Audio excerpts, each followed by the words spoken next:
our soldiers and the citizens of our border villages.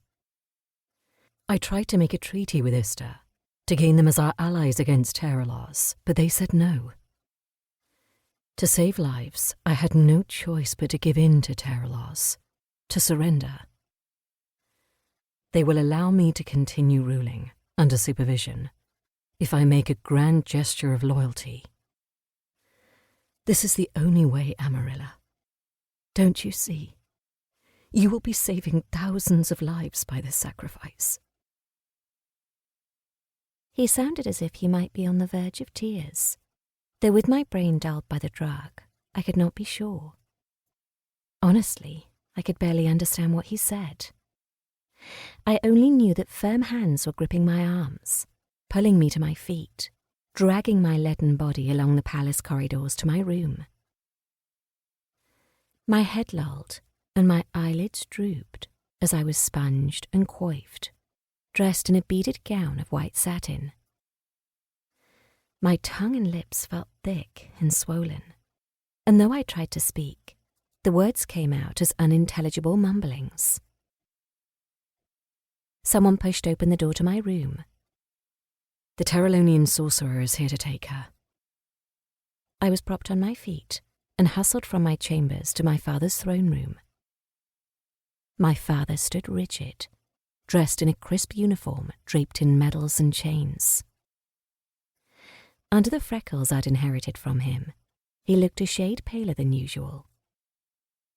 With him stood several members of our court, and 4 strangers, 2 Terralonian guards, the Terralonian ambassador, and a masked figure in flowing dark robes that pulled across the tiled floor.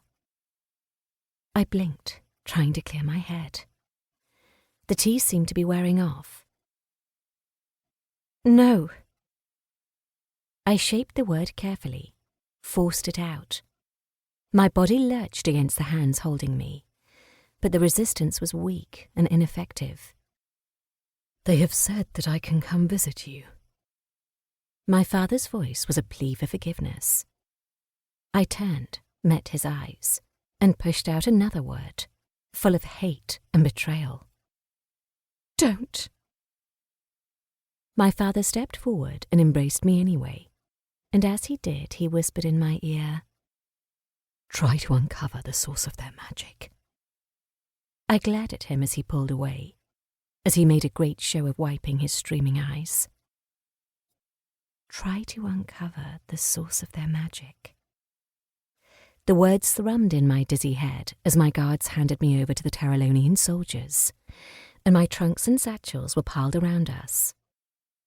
The masked sorcerer walked in a circle around our little group, green light zipping from his hands, forming a dome-like web of shining emerald lines. Then the sorcerer stepped into the dome with us and lifted both arms. A screaming, rushing wind raced around me, through me, dismantling my bones and skin, and I wanted to shriek, but I had no air. With a jerk that I felt in the pit of my being, I snapped back together, whole again, but my skin still crackled with the after-effects of the travelling magic. We had spun through the air from place to place, transported in less than a minute. The web of green lines receded, melting into the glossy black lake of tiles on which I now stood. And by accident, or the sorcerer's malicious intent, none of my trunks or satchels had been brought along with us. I'd been exiled with nothing but the clothes I wore. Black pillars arched upward, so tall I could barely make out the ceiling overhead. Those black pillars were studded with glowing amber crystals, the only light in the cursed palace of Terralos.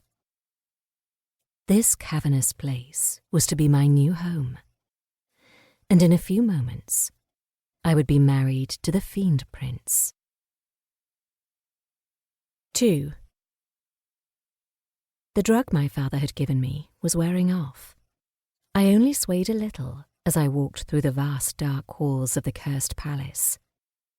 I could probably run if I tried, but where would I go? Whole forests and mountain ranges lay between me and my home now.